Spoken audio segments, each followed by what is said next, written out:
The test is in 4-part, Part 1, Part 2, Part 3, and Part 4. Now look at Part 1. Part 1. You will hear a radio interview about an upcoming fair.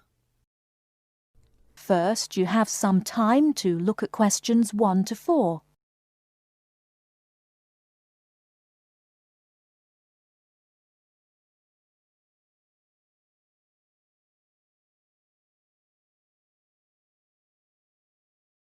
Now we shall begin. You should answer the questions as you listen, because you will not hear the recording a second time. Listen carefully and answer questions 1 to 4.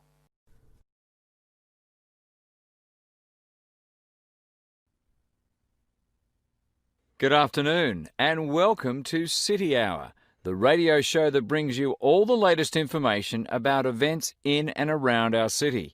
Today we have with us Cynthia Smith, who is heading up this year's City Fair.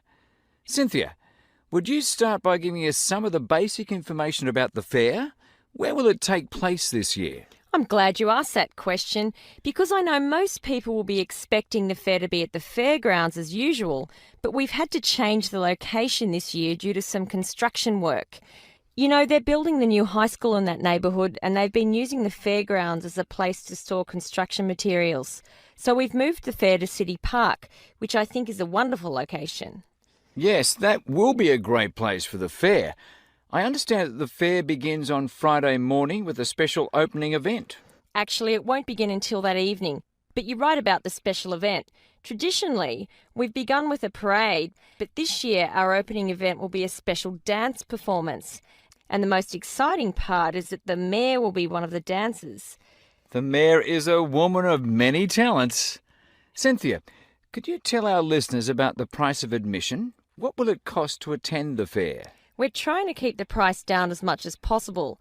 A 3-day pass is just $25, or you can buy a Saturday or Sunday only pass for $15. The opening event on Friday, the dance performance, doesn't cost anything to attend, and we're hoping a lot of people will come to watch that.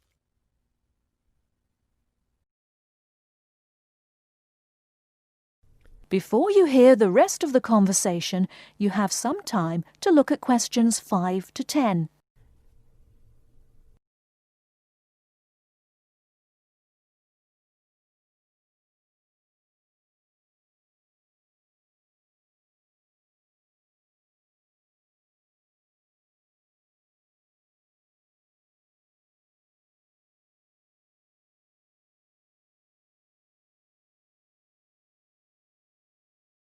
Now listen and answer questions 5 to 10.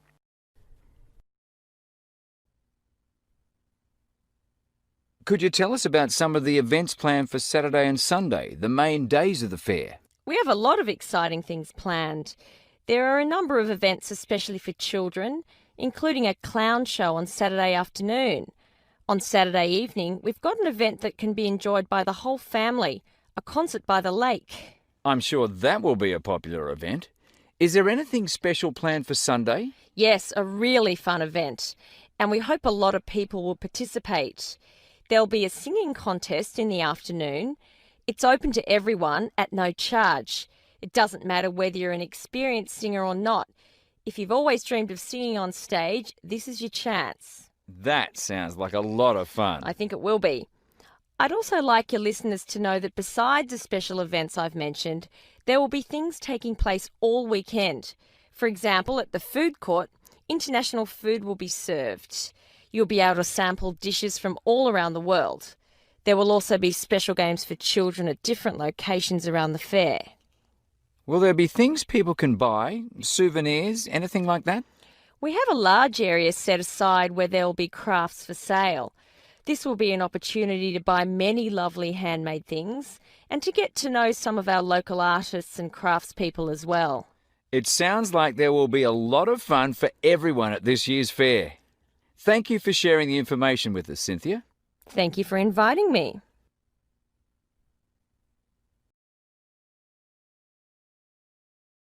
That is the end of Part 1. You now have half a minute to check your answers.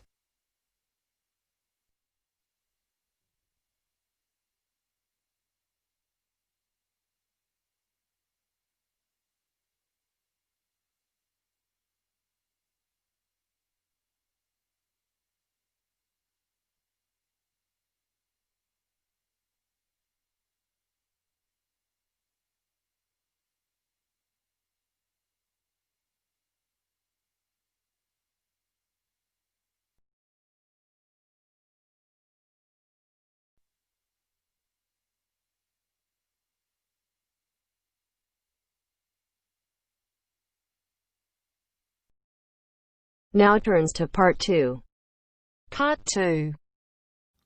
You will hear the general manager of a golf club talking to some people who would like to become members.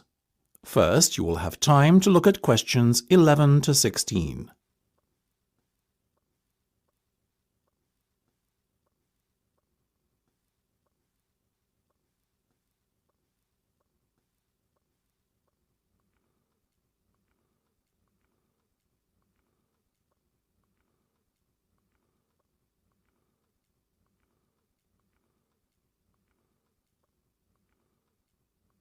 Now listen carefully and answer questions 11 to 16.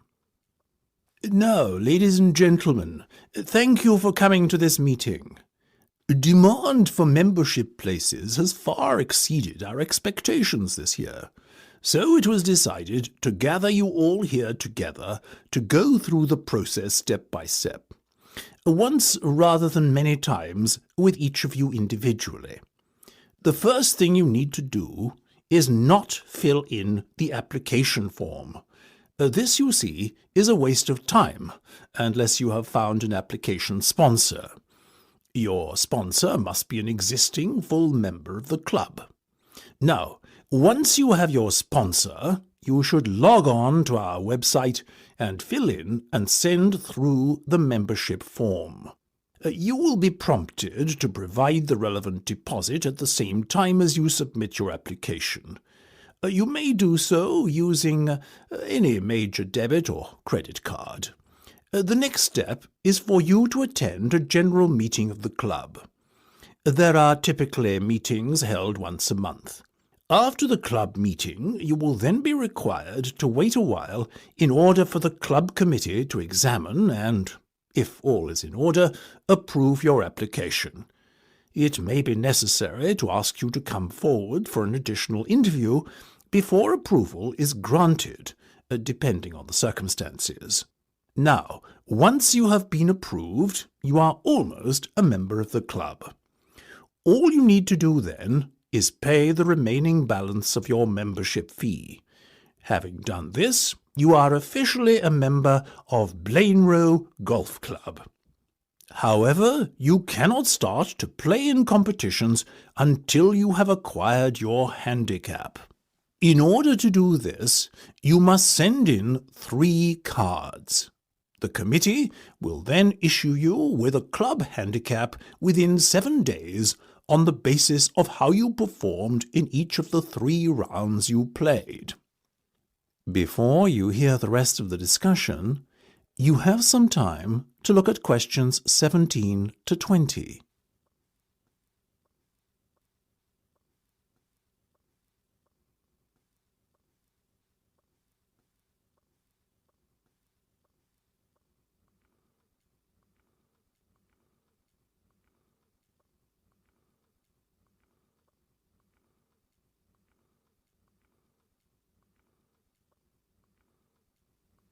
Now listen and answer questions 17 to 20. Now, I won't spend much more than a few minutes on this, but let's go through the different membership types quickly now. Remember, all the information I'm about to give you and more is available on our website. The first category is Full Ordinary Member. Basically, this is a full membership that gives you full playing rights during competitions, and for casual golf as well. It costs £10,000 to become a full member, or alternatively, 4 instalments of £2,500.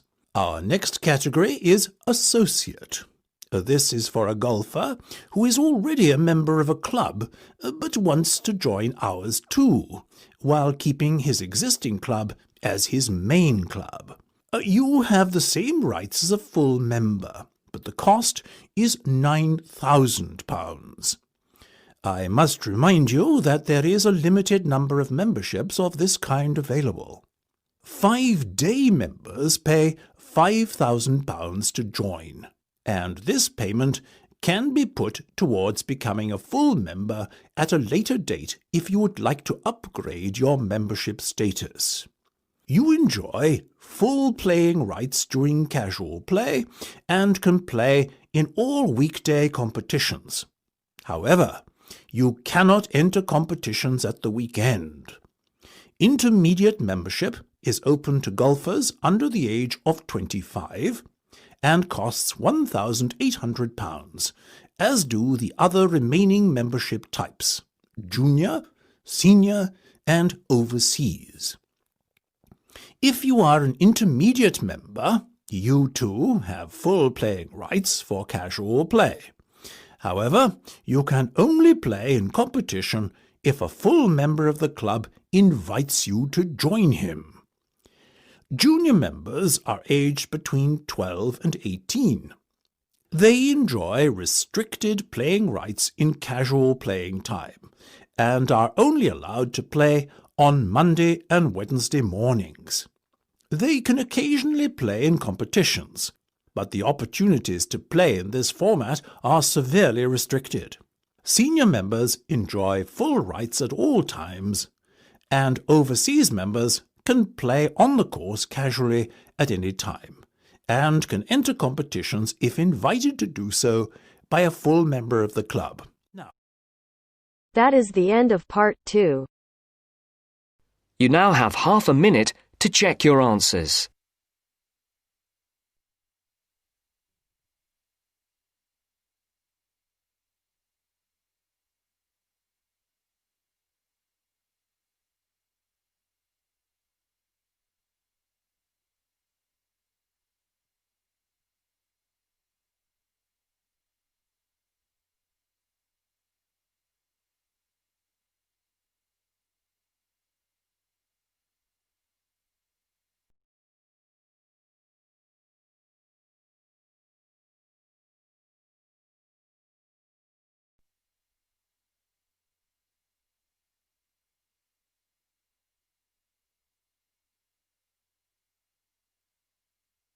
Now turns to part 3.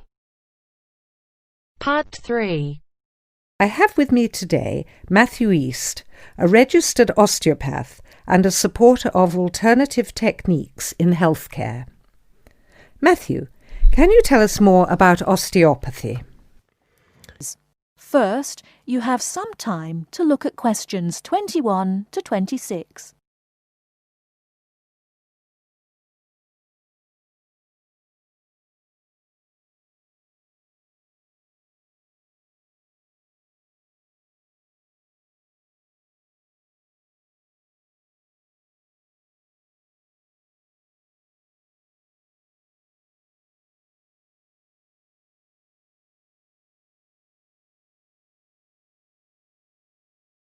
Now listen carefully and answer questions 21 to 26.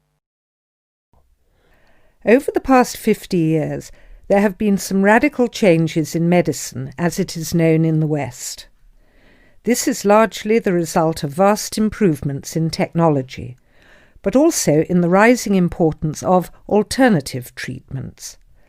I have with me today Matthew East, a registered osteopath and a supporter of alternative techniques in healthcare. Matthew, can you tell us more about osteopathy? Well, perhaps the first thing I should say is that the term alternative is actually a little misleading, as I am referring to approaches and attitudes to health that were in common use long before Western medicine was established. I prefer the term natural. Anyway, I'll begin by telling you a little about osteopathy. Basically, osteopathy is the manipulation of muscles in order to alleviate stresses and tensions that lead to pain. Now, unlike Western medicine, osteopathy considers the whole body, not just the affected area. And this is a very important principle of natural remedies. The whole body must be considered before a course of treatment can be decided upon. You see, the aim of therapies like osteopathy is not only to repair the body, but also to get the body treating itself. And this does not come from treating the symptoms. To give an example, I recently treated a 2-month-old baby who was screaming all day and was even worse at night. The couple had taken the baby to their doctor, but the only advice they were given was that the baby would grow out of it. However, the real problem stemmed from a difficult birth, which put pressure on the baby's neck. After 10 minutes of gentle manipulation, the pressure was released, and within 20 minutes the baby was quiet and calm for the first time. This was achieved without drugs or operations. Avoiding such invasive methods of treatment highlights another of the differences between Western medicine and a more natural approach. You see, Western medicine often uses surgery in order to find a solution to problems that could have been addressed with simple remedies. A medical approach that looks closely at how essential an operation is before it is performed would offer patients a considerably less stressful method of treatment, not to mention the financial savings. Natural remedies actually amount to about 10% of the cost of a Western course of treatment. Before you hear the rest of the talk, you have some time to look at questions 27 to 30.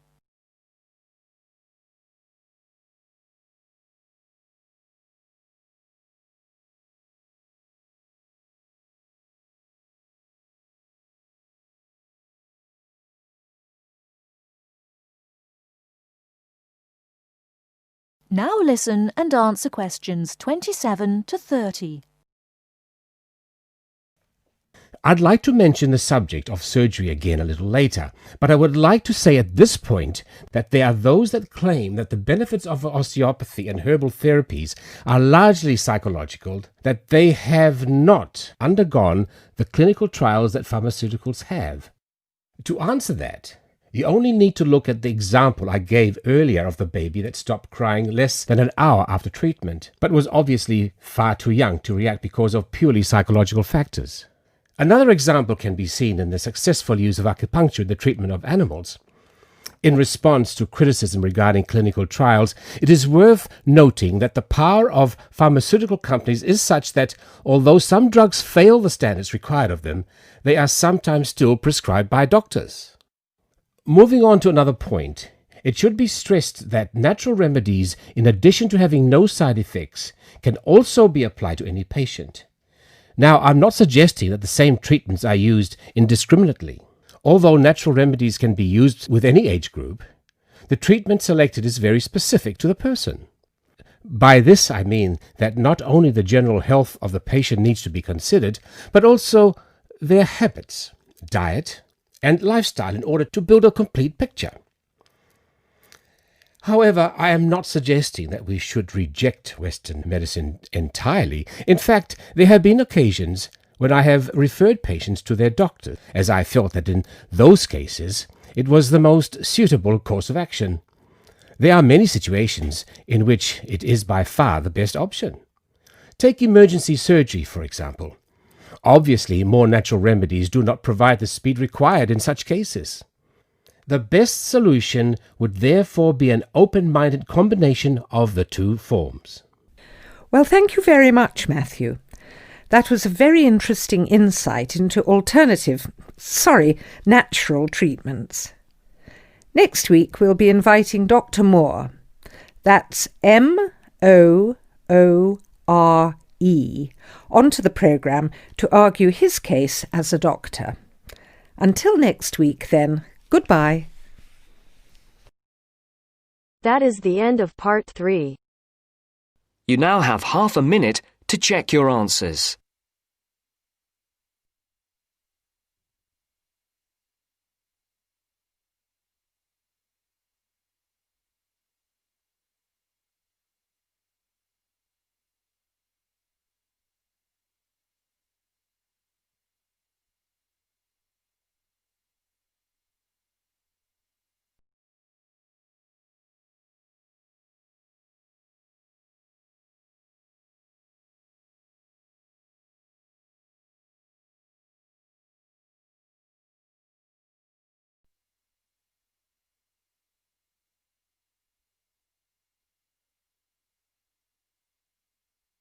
Now turns to Part 4. Part 4. You are going to hear a talk about some British customs. Listen to the talk and complete the notes below. First, you have some time to look at questions 31 to 40.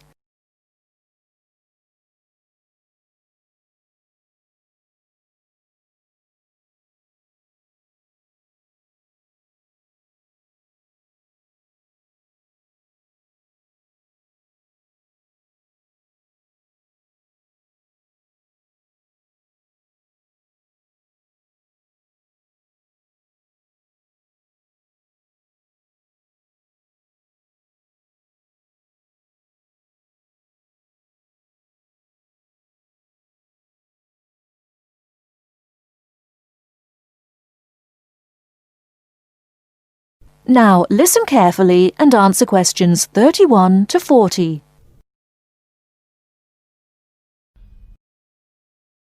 Good morning. My name is Marsha Smith, a counsellor here at the Student Services section of the university, and this morning I'd like to talk to you about visiting a British home. This may help you to cope well with your study and social life in Britain. There is a commonly quoted saying in Britain, "An Englishman's home is his castle," which sums up the importance we give to our own bit of private territory. If you are living in a British home, or are invited to visit or stay with someone, it is important to act thoughtfully. For example, be punctual for meals and, if you know you have to miss one, let your host know as soon as possible. Check whether it is convenient for others in the house when you wish to take a bath or wash and dry laundry. And unless your host employs someone to do the housework, you are expected to make your own bed and keep your room clean and tidy yourself. If you don't have a door key, remember to make arrangements if you intend to be out late, and keep your hosts informed of your whereabouts so they don't worry. These suggestions apply whether you're a guest or a lodger, and will help the household to run smoothly. If you're staying as a guest of a British family, or even visiting for one meal, it is customary to take a small gift of flowers, chocolates, or something to drink. Don't spend too much, as this could embarrass your hosts. If you're staying for several days as a guest, it is usual to give a small present when you leave.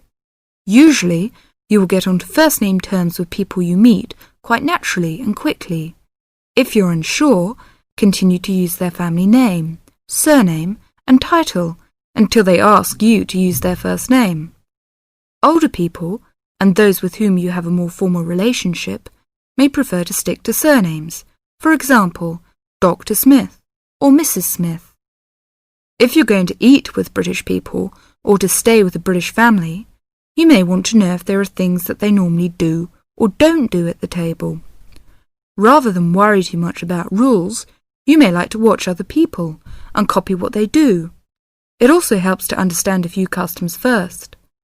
Both at home and in restaurants, people normally wait until everyone has got their food before they start eating.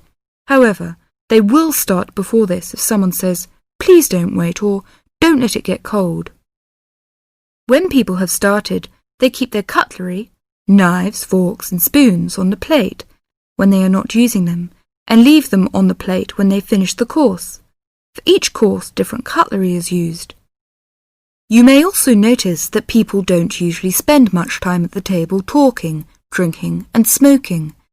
In fact, after dinner at home, it's fairly common for everyone to leave the table together and have coffee in the living room. If you are staying with a family or visiting informally, it's usual to offer to help with household chores, for example, clearing the table and washing up the dishes after a meal. Even men are expected to offer, though you may not be accepted. At a more formal meal, however, the host won't normally expect guests to help. That is the end of Part 4. You now have half a minute to check your answers.